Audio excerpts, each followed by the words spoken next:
What is the case of Aligarh Muslim University? Anyone? What is going on about Aligarh Muslim University? Question क्या है? Supreme court के सामने question क्या था?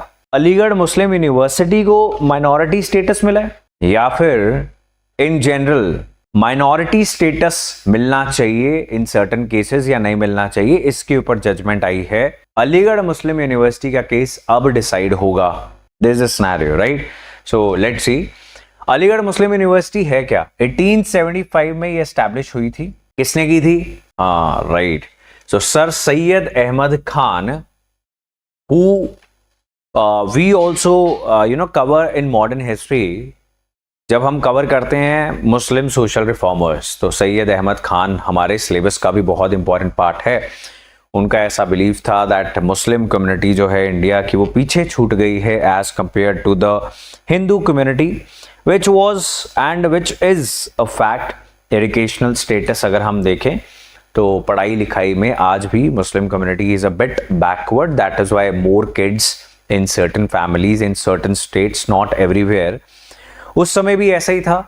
And what happened was, Mughal rule जो था वो चेंज होकर ब्रिटिश रूल आ गया था, तो इसमें जो भी प्रेफरेंस मुस्लिम्स को मिल रही थी लैंग्वेज के चलते या कल्चर के चलते, वो भी खत्म हो चुकी थी। सर सैयद अहमद खान ने ये कोशिश की थी कि जो मुस्लिम यंगस्टर्स हैं उनको मॉडर्न एजुकेशन दी जाए, right? He was of the belief कि अगर धर्म समय के साथ बदलेगा नहीं तो वो कम्युनिटी पीछे छूट जाएगी।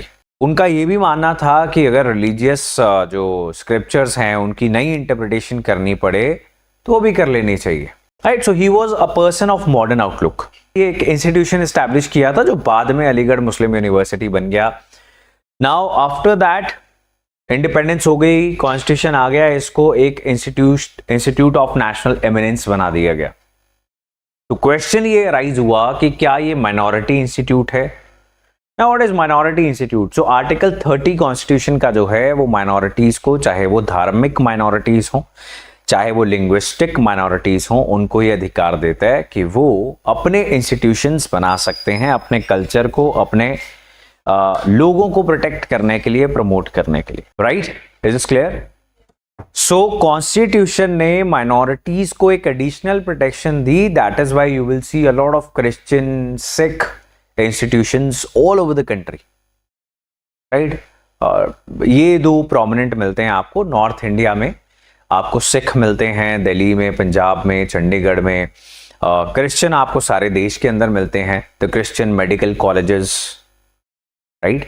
Saint Stephen's convents. सो जब माइनॉरिटी स्टेटस मिल जाएगा किसी भी इंस्टीट्यूशन को, तो उसको अपना इंस्टीट्यूशन चलाने के अधिकार और ज्यादा मिल जाएंगे। गवर्नमेंट की इंटरफेरेंस और कम हो जाएगी, बिकॉज ये डर रहता है कि मेजॉरिटी की सरकार आएगी और सरकार फिर तंग ना करना स्टार्ट कर दे। इसलिए उनको अपना कल्चर, अपने लैंग्वेज, अपने रिलीजियस राइट्स प्रोटेक्ट करने के लिए ऐसी बहुत सारी प्रोविजंस दी गई। उनमें से एक था minority institutions. Is this fine all of you? So यहां पर the question was again coming back to the Aligarh Muslim university कि अलीगढ़ मुस्लिम यूनिवर्सिटी जो है वो माइनॉरिटी इंस्टीट्यूशन है या नहीं है। So what happened was very simply, आप इसको भी पढ़ लोगे तो भी आपको समझ में आ जाएगा, इसको पढ़ लोगे तो भी समझ में आ जाएगा। इसकी थोड़ा डिटेल में है तो इसको पढ़ लेना। सो 1967 में देयर वाज अ केस अजीज बादशाह। This was the landmark judgment you can say, और we can say अभी ये important है, it is in the news, right? 1967 में verdict आता है। अब इसने क्या डिसाइड किया? Religious minorities did not have the right to administer educational institutions not established by them. अब कहानी क्या हुई? बनाया तो सर सैयद अहमद खान ने था, लेकिन आफ्टर इंडिपेंडेंस एक कानून पास कर दिया गया। तो अब लीगली और टेक्निकली अलीगढ़ मुस्लिम यूनिवर्सिटी कानून पास करके बनाई गई है, मुस्लिम्स ने नहीं बनाई। ये एक इंटरप्रिटेशन हो सकती थी, और 1967 के केस में सुप्रीम कोर्ट ने ऐसी ही इंटरप्रिटेशन की कि भाई मुस्लिम्स ने नहीं बनाया, it was passed by an act of the parliament.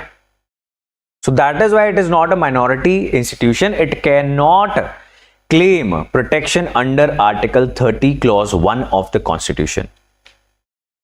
Now what is this? Article 30 clause 1 upholds the right of religious and linguistic minorities to establish and administer educational institutions. Is this clear?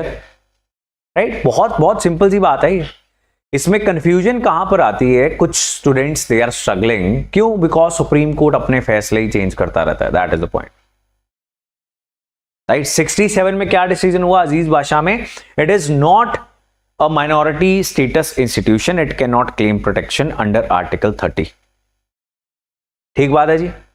1981 में parliament ने supreme court के अजीज बादशाह judgement को पलटने के लिए, change करने के लिए एक अमेंडमेंट लाई, AMU अमेंडमेंट एक्ट 1981 में, और अलीगढ़ मुस्लिम यूनिवर्सिटी को पार्लियामेंट ने दोबारा से माइनॉरिटी स्टेटस दे दिया.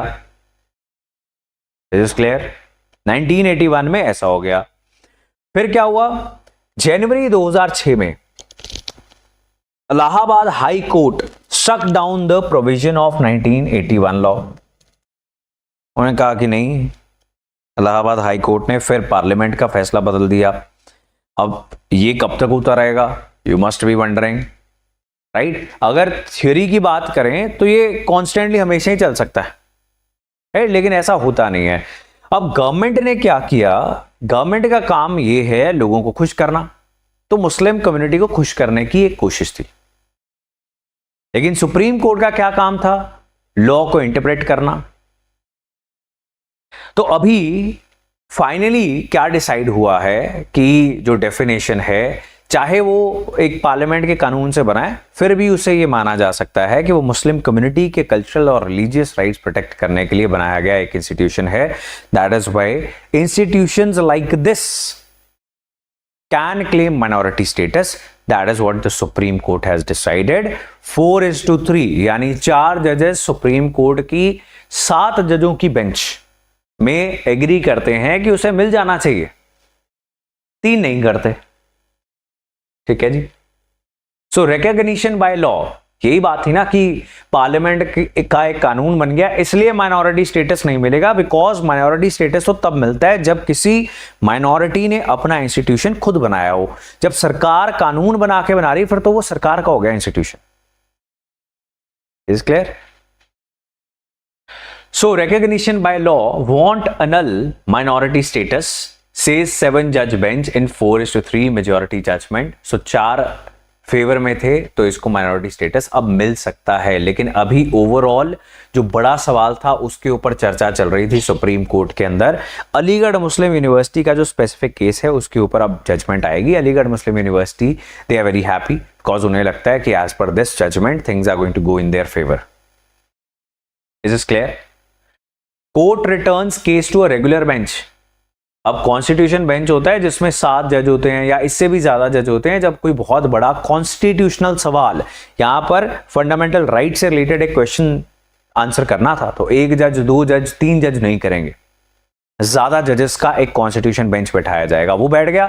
अब वापस जाएगा ये केस अलीगढ़ मुस्लिम यूनिवर्सिटी का एक रेगुलर बेंच के पास to examine the question of the university's minority status. Is this clear? 1967 ruling had held that a central university cannot be considered a minority institution. Right? अब problem इसमें एक legal और आ जाती है कि सेंट्रल यूनिवर्सिटी अगर होती, भारत सरकार की अगर यूनिवर्सिटी होती, तो रिजर्वेशन देती. माइनॉरिटी इंस्टीट्यूशन को आपने यह अधिकार किया कि आपको जैसा ठीक लगे वैसे चलाओ. तो अब अगर माइनॉरिटी स्टेटस है, रिजर्वेशन गई.